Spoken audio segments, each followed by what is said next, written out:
मनुष्य के भीतर उठने वाली इच्छाओं में सबसे प्रबल है काम। यही काम जब मर्यादा में हो तो जीवन की गति बनता है, और जब विवेक से बाहर चला जाए तो वही काम बंधन बन जाता है।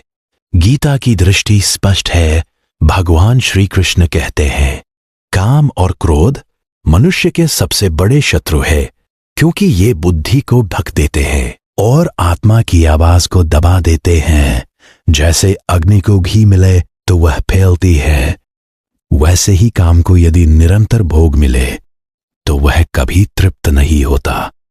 वह और मांगता है और अंततः मन को अशांत कर देता है। हमारे ऋषियों ने काम को नकारा नहीं, बल्कि संयम के फ्रेमवर्क में रखा। गृहस्थ जीवन में मर्यादा, ब्रह्मचर्य में साधना और हर अवस्था में विवेक। गीता हमें ये नहीं सिखाती कि इच्छाओं से भागो, बल्कि ये सिखाती है कि इच्छाओं के स्वामी बनो। जिसने मन को जीत लिया उसने संसार को जीत लिया। जिसने इंद्रियों को दिशा दे दी उसने अपने कर्म को पूजा बना दिया। भक्ति का अर्थ पलायन नहीं, भक्ति का अर्थ है हर ऊर्जा को ईश्वर की ओर मोड़ देना।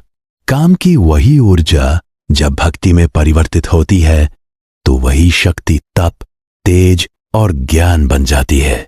इसलिए काम को दबाओ मत, उसे समझो, उसे शुद्ध करो और उसे ईश्वर चिंतन में अलाइन कर दो, क्योंकि संयम से निकला जीवन और भक्ति से जुड़ा मन ही सच्ची शांति का मार्ग है।